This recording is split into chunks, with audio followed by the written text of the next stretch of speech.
Euphoria finale. Yes. The gunfight. Yeah. Let's start at the beginning. How did you want to start with you setting it up? Ali's coming in. We know he's going to die. Like basically, you're telling the audience he's going to die. What was the process of setting up the dread before we actually get to the fight? Yeah, there's so many sort of layers to this, and it's this kind of slow burn at first, right? Because he comes in, and at first you're like, "Wait, who is this?" So the first step is like we don't even show his face, right, as he's coming in, and so that's the first step. It's like, "Wait, is that Ali? Who is that? Who is that?" And then all of a sudden you see him, and the stripper's kind of like talking with him, but he's like grabs her, right? And it's like, "Oh, he is serious. Like something is gonna bad. Like he's here for keeps, right?" So that's like trying to ratchet it up, right? Ratchet that emotion up.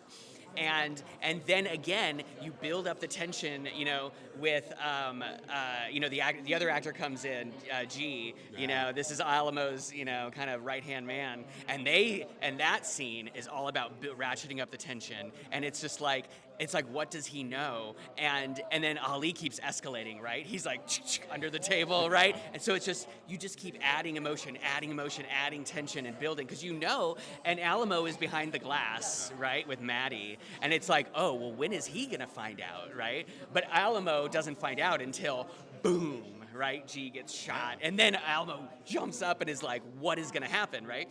So then you keep ratcheting up, and then you see Alamo. Alamo's like, what's he gonna do? Alamo looks up at the bullhead, right? And then it's like, wait a second. And Maddie slides down. She's like, because she knows what's going to happen, right? And then he's like, Ali is like, give me where's Alamo? Come out. And all of a sudden, crash, right? So it's just, in each of those moments, it's about making sure that each one feels like an escalation of emotion ratcheting up. And that's what the trick is, right? And I like that scene because Maddie is. You've already said that Maddie's in danger. Yeah. He wants to have children with her. I know. Like This it's is like, creepy. This is bad. But This is so bad. is that so for you before Alamo comes on, which we'll talk about next? How was it for you making sure now you're showing Maddie and making the audience feel for Maddie the most? Absolutely, yeah. And so those scenes with them inside the room, they're very intimate, and there's a kind of dread actually when they go into the room. It's the two of them, and Bishop is on the outside, and that's another interesting layer there because Bishop and Maddie have some chemistry, right? So. But the door gets closed on Bishop, and Alamo, Maddie is basically trapped in there with Alamo. And Maddie is trying to keep it professional, and she's kind of just like, here's the money, here's your thing, I'm just gonna, And then suddenly Alamo, for the first time ever, gets kind of personal and gets kind of emotional, and you get to see a different side of him. But the problem is, it's still him. Right? And even though he says all of these things, he wants, to have babies with her and do all these things. And it's like, oh, is he different? Has he changed? But then actions are louder than words, right? When the head crashes through, what does Alamo do?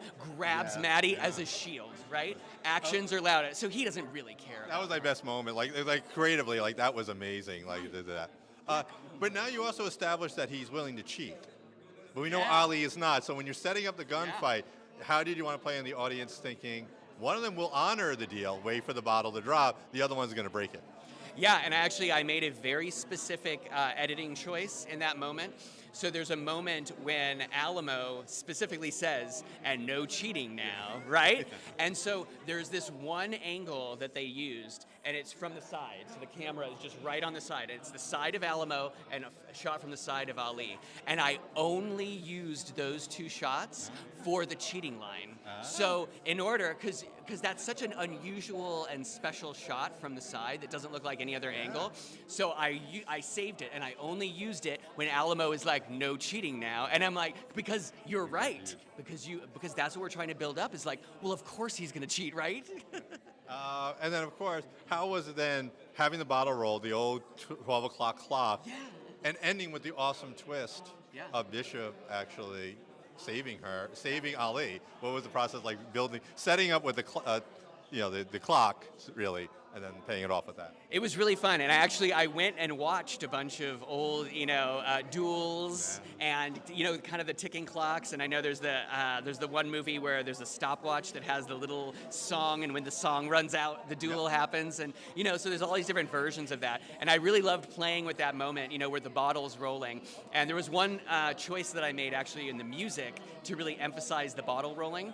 So the bottle rolls, and you hear it roll, roll, roll, and the music's building, building, building. But then as soon as the bottle goes into the air, I cut the music off completely. So it's just as the bottle is falling through the air, it's just silence. And you see Alamo and you see Ali, it's just silence, silence, smash, right?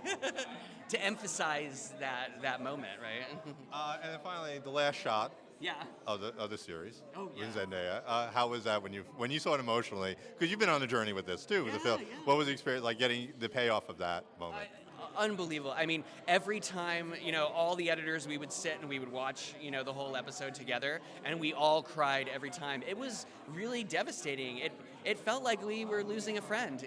This is somebody we have spent, years and years of our life with, and Rue just feels real to us, and we all loved her, and we all wished for her to have a happy ending. And it's devastating. It was heartbreaking, and we were all really, really emotional.